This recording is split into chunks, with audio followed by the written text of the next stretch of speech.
प्रिय विद्यार्थियों, BSc part second की पेपर सेकंड प्रारंभ करने जा रहे हैं, जिसका टाइटल है प्लांट टैक्सोनॉमी एंड सिस्टेमैटिक्स।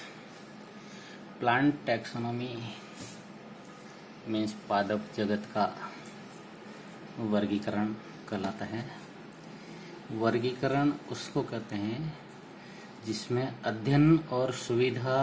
अध्ययन और पहचान की सुविधा के आधार पर पादपों को अलग अलग वर्गों में, अलग अलग समूहों में विभक्त करना, जिससे उनका पहचान आसान हो सके, आसानी से अपन उनको पहचान सकें और उनका अध्ययन करा जा सकता है। इसके आधार पर सभी पादपों को उनके लक्षणों की समानता और असमानता के आधार पर लक्षण, अलग अलग प्रकार के लक्षण हो सकते हैं। आकारिकी लक्षणों की समानता और असमानता हो सकती है। एनाटॉमिकल लक्षणों की समानता व असमानता हो सकती है। बाह्य लक्षणों की समानता व असमानता हो सकती है, या पुष्पीय लक्षणों की समानता व असमानता हो सकती है। तो पादपों के लक्षणों के आधार पर अलग अलग समूहों में विभक्त करना प्लांट टैक्सोनॉमी कहलाती है। पादपों को लक्षणों के आधार पर उनमें पाए जाने वाले लक्षण, जैसे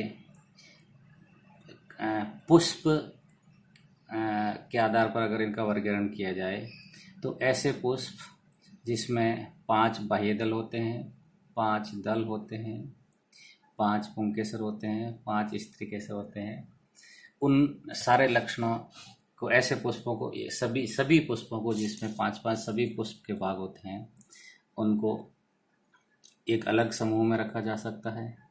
ऐसे पुष्प जिनमें 3 बाह्य दल होते हैं, 3 दल होते हैं, 3 पुंकेसर होते हैं, 3 स्त्रीकेसर होते हैं, उनको एक अलग समूहों में, ग्रुप में रखा जा सकता है और इनको एक अलग ग्रुप का नाम दिया जाता है और वही ग्रुप इनकी पहचान बनती है।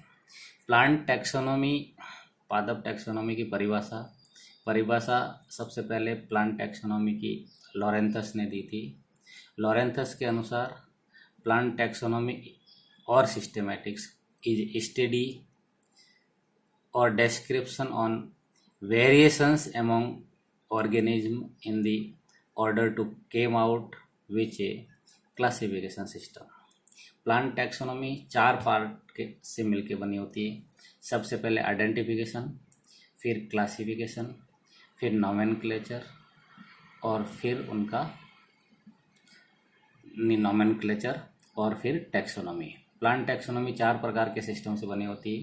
सबसे पहले उनका आइडेंटिफिकेशन, फिर नोमेनक्लेचर, फिर क्लासिफिकेशन, और सिस्टेमैटिक्स उसको कहेंगे जिसमें उसका इवोल्यूशन, उनका विकास हुआ है, किस प्रकार से उनका विकास हुआ है, उनको भी इसके साथ जोड़ा जा सकता है।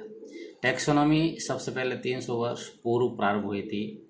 थियोफ्रास्टस ने प्लांट टैक्सोनॉमी का प्रारंभ किया था और थियोफ्रास्टस ने अपने वर्गीकरण में, क्लासिफिकेशन में, पादपों को उनके मार्फोलॉजिकल कैरेक्टर, आकारिकी लक्षणों के आधार पर अलग अलग समूहों में विभक्त किया।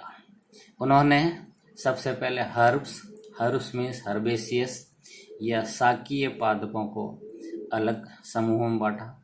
शाकीय पादप उनको कहते हैं जिन पादपों की लंबाई 1 फीट से ज़्यादा नहीं होती है, और उससे भी ज़्यादा महत्वपूर्ण लक्षण ये है कि उन पादपों का तना हरा रहता है। हर्बेसियस हर्ब कहलाती है, शाकीय कहलाती है, और इन खूब सारे सभी ग्राउंड फ्लोरा इसी में सम्मिलित होते हैं। तो ऐसे सभी प्लांट को इन्होंने अलग ग्रुप में विभाजित किया, जिसको हर्ब कहते हैं।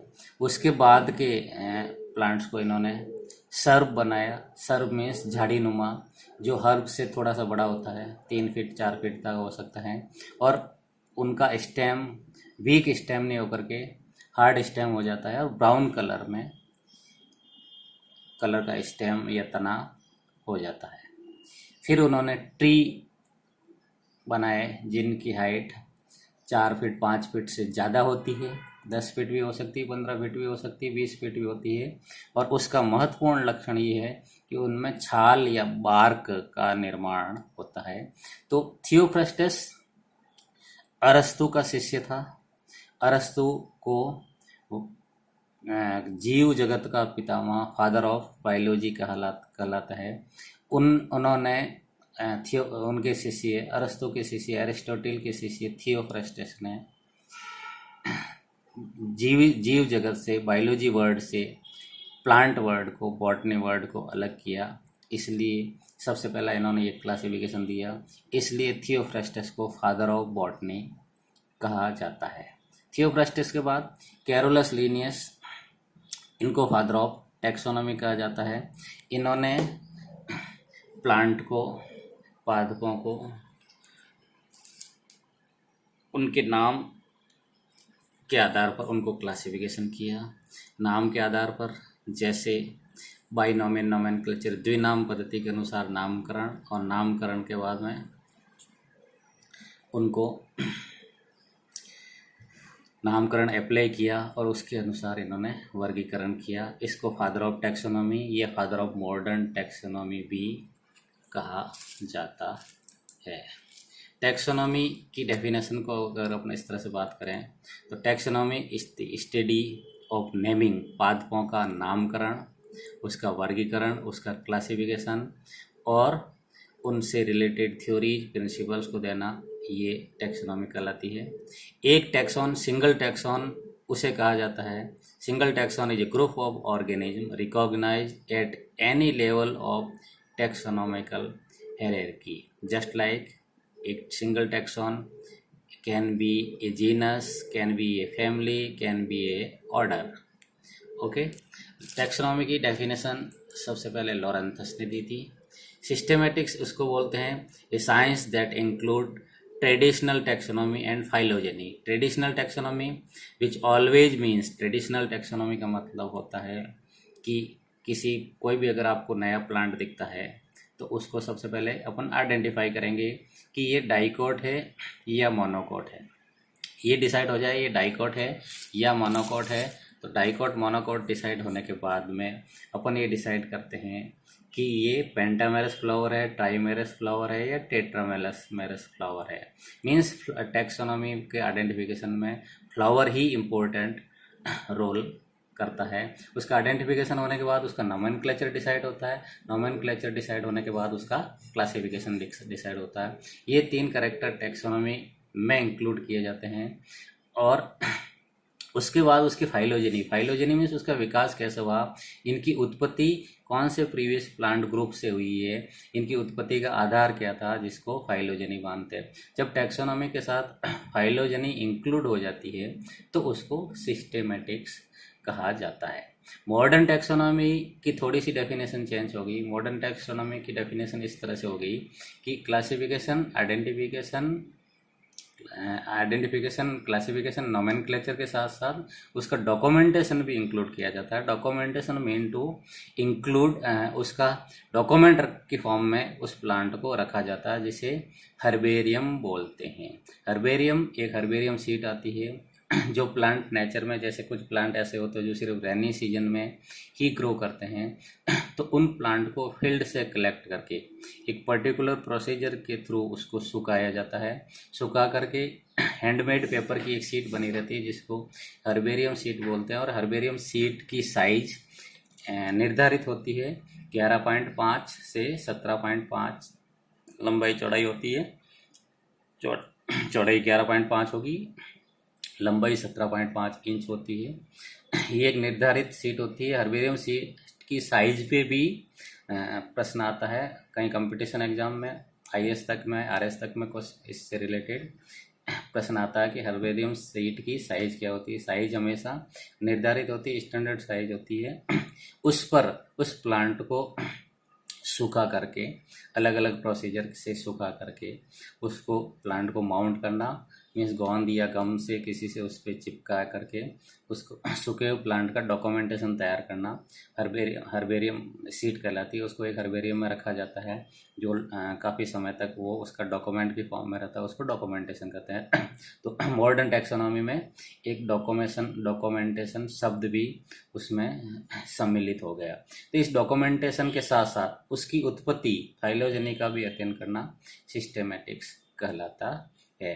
Phylogeny reconstruction evolution history means phylogeny उसको बोलते हैं जिससे उसका विकास की इतिहास पता चले, किससे इसकी उत्पत्ति हुई और वो उत्पत्ति का आधार क्या था और किन प्लांट में किस तरह का इवोल्यूशन होने से इस समूह की उत्पत्ति हुई है। तो सिस्टेमेटिक्स का मीनिंग हो सकता है क्लियर हो गया। जस्ट लाइक अपन टैक्सोनॉमी की बात करते हैं। टैक्सोनॉमी के मेजर पार्ट्स होते हैं। सबसे पहले उसका डिस्क्रिप्शन मीन्स आइडेंटिफिकेशन, क्लासिफिकेशन उसका वर्गीकरण अलग अलग समूह में करना, नोमेनक्लेचर एंड आइडेंटिफिकेशन। इसी के साथ taxon subject under study any group of organism is taxon कहलाता है।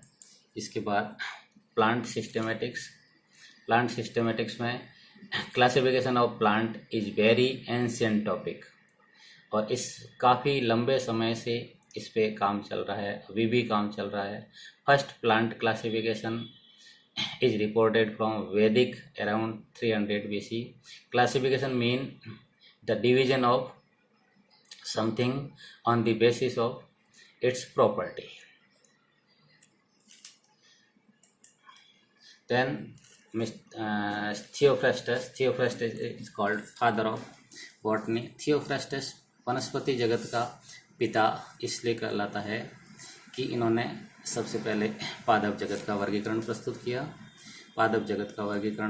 किया। इन्होंने सबसे पहला जो वर्गीकरण दिया वो एनिमल के साथ साथ बायोलॉजी के साइंस के साथ अलग वनस्पति जगत की नींव रखी, इसलिए इनको फादर ऑफ बॉटनी या फादर ऑफ टैक्सोनॉमी कहला जाता है। Carlos Linnaeus father of modern taxonomy कहलाता है। Classification of the plant was basis, इनका जो क्लासिफिकेशन था वो उसका आधार क्या था। थियोफ्रास्टस ने जो क्लासिफिकेशन दिया उसका आधार ये था mode of generation, locality, size and usefulness, उसकी उपयोगिता को आधार बना करके थियोफ्रास्टस ने दिया वर्गीकरण अपना प्रस्तुत किया।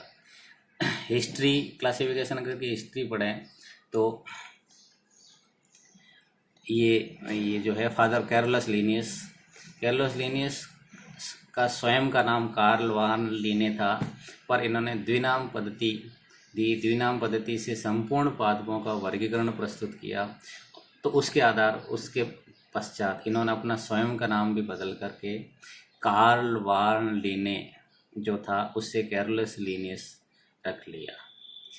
तो यही वनस्पति जगत का एक महत्वपूर्ण परिवर्तन है जिसके आधार पर मॉडर्न टैक्सोनॉमी का विकास हुआ और पादप जगत में नया वर्गीकरण सिस्टम परिवर्तन हुआ, जिसमें एक हायरार्की डेवलप हुई। जैसे सबसे पहले किंगडम में 2 ही तरह के किंगडम प्रचलन में थे, सामान्य प्रचलन में थे। अब तो 3 तरह के हो गए, 5 किंगडम सिस्टम भी हो गया, 7 डोमाइन सिस्टम भी हो गया। बाकी मोस्ट उस समय की बात करें तो उसमें 2 ही थे, प्लांट किंगडम और एनिमल किंगडम। फिर माइक्रोब से आगे फंजाई किंगडम भी हो गया, प्लांटी और एनिमेलिया भी हो गया। परंतु एक मोटे तौर पे बात करें तो किंगडम में प्लांटी मीन्स पादप जगत में नेक्स्ट फाइलम की बात करते हैं तो डाइकॉट या मोनोकॉट भी हो सकता है, और क्रिप्टोगैमस और फेनोरोगैमस भी हो सकता है। क्रिप्टोगैमस में उन सभी प्लांट को सम्मिलित किए गए जो नॉन फ्लावरिंग अपुष्पीय पादप होते हैं, और जो पुष्पीय पादप होते हैं वो फेनेरोगैमस में सम्मिलित किए गए हैं। इसी तरह से उनको अलग अलग क्लासेज, जैसे एक ग्रुप अगर क्रिप्टोगैमस की बात करें तो क्रिप्टोगैमस में अलग अलग क्लासेज का निर्माण हुआ। फेनोरोगैमस की बात करें, पुष्पीय पादपों की बात करें तो उसमें भी अलग अलग क्लासेज का निर्माण हुआ, डाइकोटिलेडनी, मोनोकोटिलेडनी, डाइकोटिलेडनी को भी फर्दर आगे थैलेमी फ्लोरी, डिस्की फ्लोरी और कैलेसी फ्लोरी में विभक्त किया गया। अगली क्लास में अपन हिस्ट्री ऑफ टैक्सोनॉमी पे डिटेल पढ़ेंगे।